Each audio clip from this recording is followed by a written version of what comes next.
작은 도서관, 다시 피어난 이야기.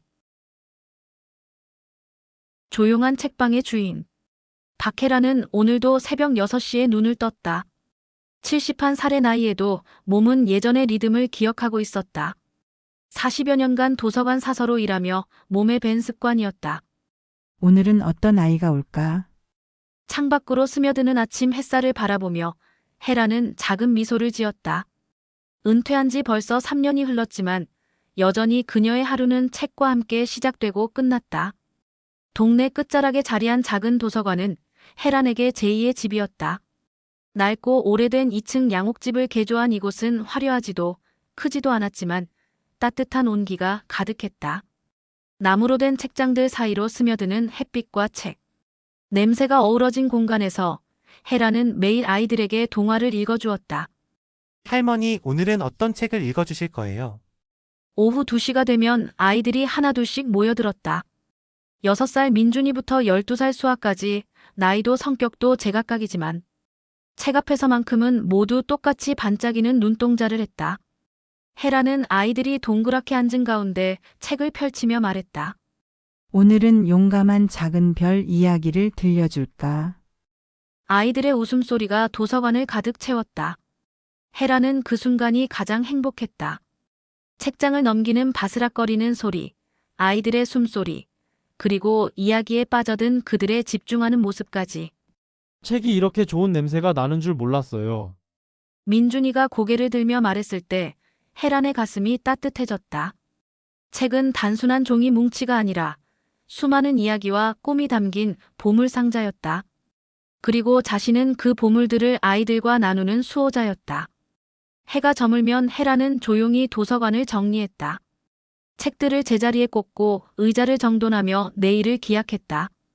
이곳에서 보내는 하루하루가 그녀에게는 선물 같았다. 내일도 아이들이 올까? 문을 잠그며 혜란은 뒤돌아보았다. 작은 도서관이 석양빛에 물들어 더욱 아름다워 보였다. 그녀는 알지 못했다. 곧 이 평온한 일상에 큰 변화가 찾아올 것이라는 사실을. 그 통보는 평범한 화요일 아침에 왔다. 박혜란 씨 맞으시죠? 구청 도시계획과입니다. 정장을 입은 2명의 공무원이 도서관 문 앞에 서 있었다. 혜란은 차를 우려내오며 궁금해했다. 혹시 도서관 운영에 필요한 서류 같은 것을 요구하는 건 아닐까? 이 건물 소유주분께는 이미 통보가 갔을 텐데요. 이 일대 전체가 재개발 구역으로 지정되었습니다. 서류 뭉치를 펼쳐 보이며 공무원이 말했다. 혜란의 손에 들린 찻잔이 살짝 흔들렸다. 재개발이요? 네. 낡은 주택들을 헐고 새로운 아파트 단지를 건설할 예정입니다. 이 도서관도 아무래도 문을 닫으셔야 할 것 같은데요. 말을 마친 공무원은 서류에 도장을 찍었다. 혜란에게는 아무것도 묻지 않았다. 이미 정해진 일이라는 듯이. 언제까지요? 2달 후면 철거가 시작됩니다. 이제 나이도 많으신데 그냥 푹 쉬세요. 요즘 아이들은 다 스마트폰으로 책을 보잖아요. 공무원들이 떠나고 나서 혜란은 한참 동안 멍하니 앉아 있었다. 도서관은 고요했고 책들만이 조용히 그녀를 지켜보고 있었다. 오후가 되어 아이들이 하나둘 모여들었다. 평소처럼 웃으며 뛰어오는 아이들을 보며 혜란은 가슴이 먹먹해졌다. 어떻게 말해야 할까? 더 이상 이곳에서 함께 책을 읽을 수 없다고. 할머니, 오늘은 무슨 책 읽어주세요? 수아가 환하게 웃으며 물었다. 혜란은 애써 웃음을 지으며 책을 집어들었다. 오늘은 작은 집 이야기를 해볼까? 이야기를 읽어주는 동안에도 혜란의 마음은 무거웠다. 아이들의 웃음소리, 책장 넘기는 소리, 이 모든 것들이 곧 사라질 거라니. 책 읽기가 끝나고 아이들이 돌아간 후 혜란은 혼자 도서관을 둘러보았다. 아이들이 자주 집어드는 동화책들, 해진 소파, 창가의 작은 화분까지. 모든 것이 소중한 추억으로 다가왔다. 정말 끝인가? 혜란은 창밖을 바라보며 중얼거렸다. 저녁 노을이 도서관을 붉게 물들이고 있었다. 마치 이별을 고하는 것처럼. 며칠 밤을 뒤척인 후 혜란은 결심했다. 아직 끝이 아니야. 그녀는 집에 있던 색지를 꺼내어 큼직한 글씨로 썼다. 우리 도서관을 지켜주세요. 손글씨가 삐뚤빼뚤했지만 마음은 간절했다. 아침 일찍 헤라는 벽보를 들고 도서관 앞에 섰다. 지나가는 주민들의 시선이 부담스러웠지만 아이들의 웃음소리를 떠올리며 용기를 냈다. 실례합니다. 잠깐만 시간 내주세요. 처음엔 대부분의 사람들이 고개를 돌리며 지나갔다. 나이 든 사람이 괜한 고집을 부린다는 시선들이 따가웠다. 하지만 헤라는 포기하지 않았다. 이곳이 없어지면 아이들이 어디서 책을 읽을까요? 세 번째 날, 드디어 한 아주머니가 발걸음을 멈췄다. 여기 아이들이 정말 많이 와요? 네, 매일 15명 정도 와서 책을 읽어요. 혼자 있는 아이들도 많고요. 아주머니는 고개를 끄덕이며 벽보에 이름을 적었다. 첫 번째 서명이었다. 소문은 생각보다 빨리 퍼졌다. 학부모들 사이에서, 상점 주인들 사이에서 도서관 이야기가 오갔다. 하나둘씩 사람들이 모이기 시작했다. 우리 애가 여기서 책 읽는 걸 정말 좋아해요. 요즘 아이들이 스마트폰만 보는데 이런 곳이 있어야죠. 가장 큰 힘이 된 건 아이들이었다. 수아가 친구들을 데리고 와서 말했다. 할머니, 우리가 도와드릴게요. 아이들은 작은 손으로 전단지를 나누어 주고 지나가는 어른들에게 말했다. 아저씨, 우리 도서관 없어지면 안 돼요. 할머니가 재미있는 책 많이 읽어주신다고요. 민준이는 혜란의 손을 꼭 잡으며 말했다. 할머니, 여기 책 냄새가 정말 좋아요. 집에는 이런 냄새가 없어요. 그 순간 혜란의 눈가에 눈물이 맺혔다. 아이들의 순수한 마음이 그녀에게 새로운 힘을 주었다. 그래, 우리가 해낼 수 있어. 일주일 만에 서명은 100명을 넘었다. 동네 상점 주인들도 도서관 앞에 응원 메시지를 붙여주었다. 함께 지켜요. 우리 아이들의 보물창고라는 현수막이 도서관 앞에 걸렸다. 헤라는 매일 밤 서명부를 들여다보며 감사했다. 혼자가 아니라는 것, 많은 사람들이 이곳의 소중함을 알아준다는 것이 기뻤다. 작은 불씨가 따뜻한 희망으로 번져가고 있었다. 서명부가 300명을 넘어섰을 때 변화가 시작되었다. 구청에서 다시 연락이 왔다. 이번엔 과장이 직접 도서관을 찾아왔다. 주민들 반응이 생각보다 뜨겁네요. 과장은 도서관을 둘러보며 말했다. 벽에 빼곡히 붙은 아이들의 그림과 응원 메시지들이 눈에 들어왔다. 아이들이 직접 그린 건가요? 네, 도서관이 얼마나 소중한 곳인지 그림으로 표현해 줬어요. 헤란이 벽을 가리키며 설명했다. 무지개색 크레용으로 그린 도서관, 할머니 사랑해요라고 쓴 편지들, 아이들의 순수한 마음이 고스란히 담겨 있었다. 과장은 한참을 바라보더니 말했다. 재개발 계획을 전면 재검토해 보겠습니다. 다만 건물이 너무 오래되어서 리모델링하면 안 될까요? 헤란이 조심스럽게 물었다. 일주일 후 놀라운 소식이 전해졌다. 구청에서 도서관을 허물지 않고 리모델링해서 작은 문화센터로 만들겠다고 발표한 것이다.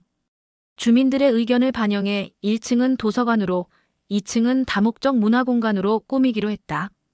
공사가 시작되는 동안 헤라는 임시로 근처 경로당에서 아이들에게 책을 읽어주었다. 아이들은 매일 언제 새 도서관이 완성돼요? 라고 물었고 헤라는 곧이야 조금만 기다려라며 아이들을 달랬다. 2달 후 개관식이 열렸다.